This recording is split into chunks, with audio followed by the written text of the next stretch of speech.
Okay, today is about how we are closing parties, or really how we're just getting the guests to realize that everything is ending. Um, Typically, the day before I say it's the last day, it's going to be the last day, I do a post in the party where I tag all the members. In this party that I'm helping a new consultant run, I am going to do this for today being the last day, and then we will pretend like we'll extend it. So go into your party and click on members and look over here. You have 27 new members this week. And this number should always be around 3 less, 2 or 3 less than you see here, because you always have your business page, your personal profile, and then the host here. So they really don't count as guests. You always have 3 less guests than are listed here. So we're going to type write welcome post, and that tags every guest in the party. Then I delete this line and use the return button to give myself some space, because I don't need the names to actually appear in the post. I go back to the top and I have these words written out so that it's easy for me to just copy and paste them in. Now, like I said, today is it's going to be today is the last day to order.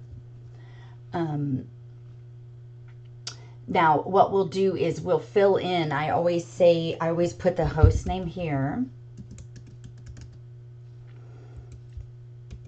and then make it just her first name. And then, obviously, you count up to the next level. Now, if she is less than $25, $30, or $25 away from the next level, then I add a 100 to that, and I say she's $125 away from the next level. So in this case, because it's my consultant's party, I actually don't know, but I could find out really quick. So, oh, and I also need her party link and not mine.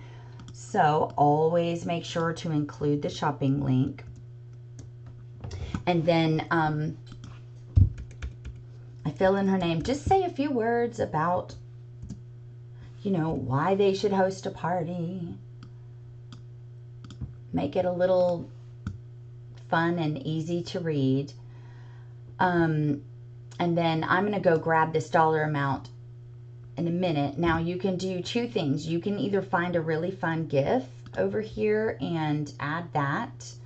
Oh, but because there's a link in there, it's showing that as a preview. So you've got to get rid of those link previews in order to add a GIF.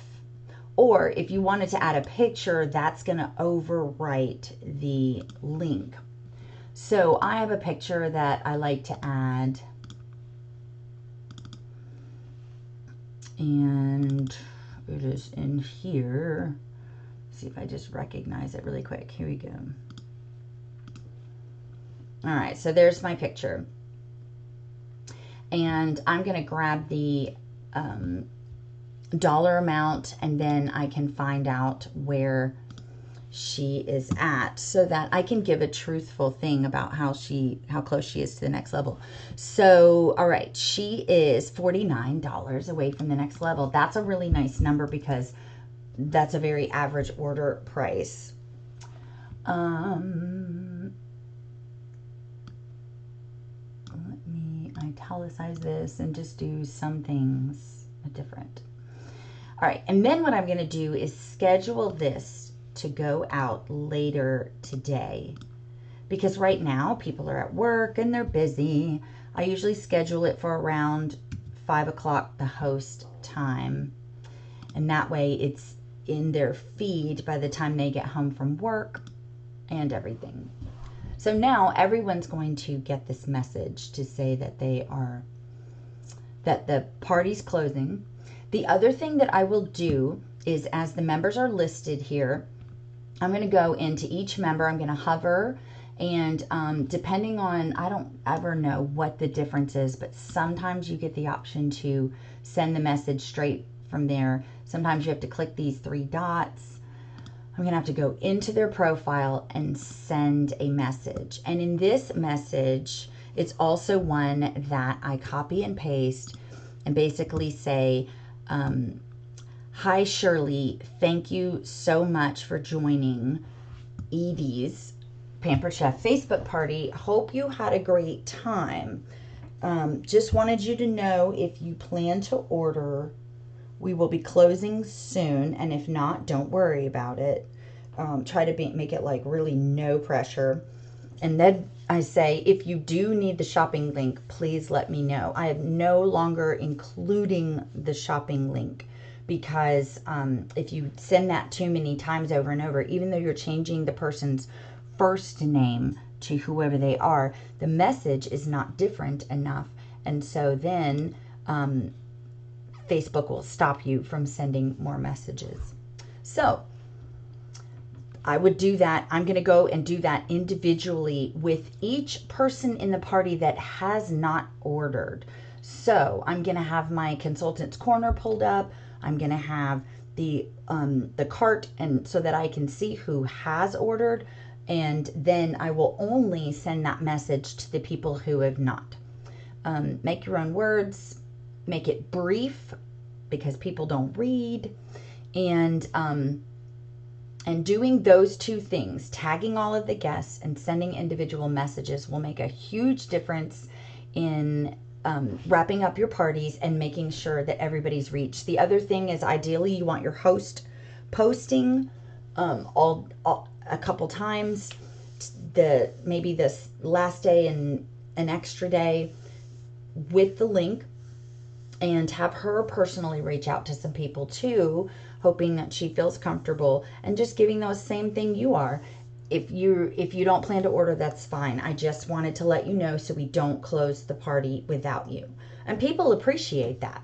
They don't appreciate pressure, but they do appreciate you being considerate. And that's what you are being whenever you give them a chance to order before you close. So make sure that that is your mindset when you are sending these messages, and when you are encouraging your host to send these messages.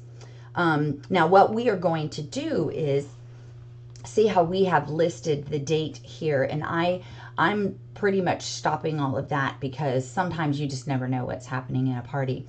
Tomorrow, or late tonight, we will go into the settings and change the name of this party. And right here at the beginning, I'm going to do all caps and put the word extended with an exclamation point. And when you change the name of a party or a group, it will send a notification to every member of that group. So that's another good positive way to reach out to people without it being spammy. So those are 3 different things, really 4 if you count what you're having the host do, to help you wrap up your parties and get extra orders.